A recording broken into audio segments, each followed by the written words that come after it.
तो ये अभी जो मुख्तार अंसारी ने एप्लीकेशन दिया कि हमारी जान को खतरा है, तो ये किस तरह से क्या कुछ अब देखिए, आज तो अभी हमारे रास्ते में सोशल मीडिया पे खबर चल रही है कि बांदा जेल के जेलर और 2 डिप्टी जेलर सस्पेंड कर दिए गए।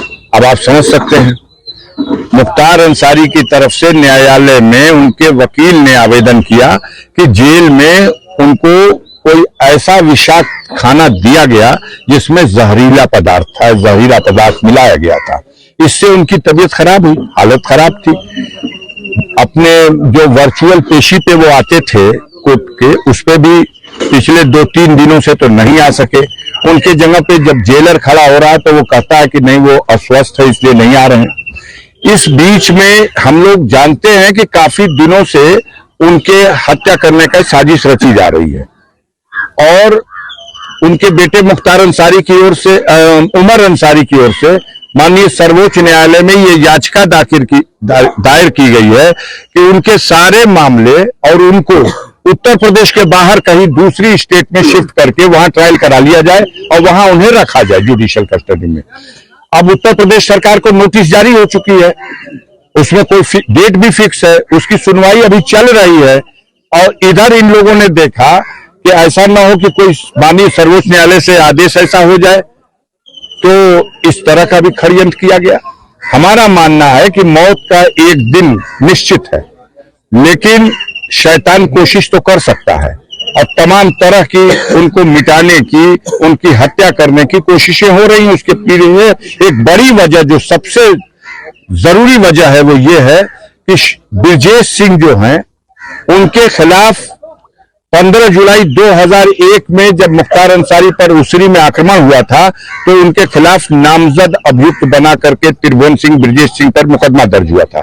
उसमें गवाही चल रही है। तो हालत खराब यह है कि मुख्तार अंसारी कोर्ट में गवाही जब करेगा तो सजा निश्चित है। उसमें 5-6 गवाह गवाही कर चुके, तो उससे पहले कि उनकी गवाही हो जाए, उनके साथ कोई अनहोनी घटना हो जाए, ये प्रयास, ये षड्यंत्र, ये साजिश सरकार और अपराधियों की मिली जुली हिकमत के साथ उनके अधिकारियों के संरक्षण में ये सब अंजाम देने का प्रयास चल रहा है। हम लोग कानून के रास्ते से इसमें जो उनकी सुरक्षा के लिए हो सकता है वो कर रहे हैं। ऐसे में क्या आप लोगों का विभाग से संपर्क हो पाए कि नहीं? नहीं, मैंने फोन किया था। वो जो एक सुविधा होती है परिजनों को, जो हफ्ते में 5 दिन कोई जेल में है तो वो अपने परिजन से फोन से बात कर सकता है, लेकिन इसमें उससे नहीं बात कर सकता, वो ही फोन करेगा तो बात होगी। तो उनका फोन तो आ नहीं पाया 4-5 दिन से। हमने जेलर को फोन किया, हमने सुपरिटेंडेंट को फोन किया, हमने बांदा के डीएम को फोन किया, अपनी तरफ से हमने फोन किया।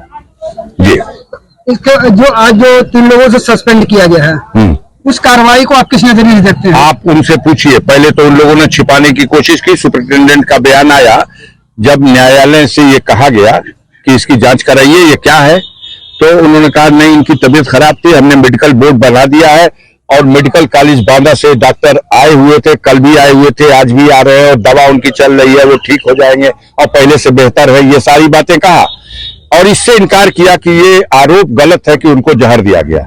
लेकिन जब आरोप गलत है तो जेलर का सस्पेंड होना साधारण बात नहीं है। 2 डिप्टी जेलर का सस्पेंड होना साधारण बात नहीं है।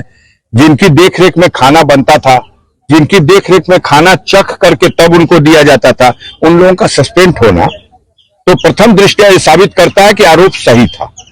अब माननीय सर्वोच्च न्यायालय में ये बात जा रही है, देखिए वहां से कुछ होगा। सांसद जी, बड़ा सवाल ये उठता है कि जब जेल के अंदर जेल मैनुअल के अनुसार हर चीज चेक हो जाती है, तो जहर जो है कि पहुंचा कैसे वहां पे?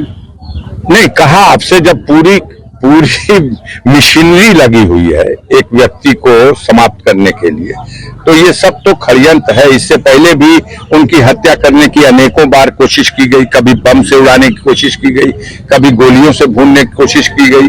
बिहार का एक दुर्दांत अपराधी लंबू शर्मा पकड़ा गया था आगरा में, वो भी गया था टिफिन में बम लेकर के कि उड़ा देंगे बम में। मिलने के लिए आया था कि मेरी माँ की आंख का ऑपरेशन कराने के लिए सहायता दे दीजिए, और उनसे चिट्ठी लेके आकर के और उनके अकाउंटेंट से वो पैसा भी ले गया अपनी माँ का ऑपरेशन कराने के बहाने से, और बाद में आया कि मेरी माँ का ऑपरेशन हो गया है, उसने आपके लिए खीर बना के दी है खाने के लिए।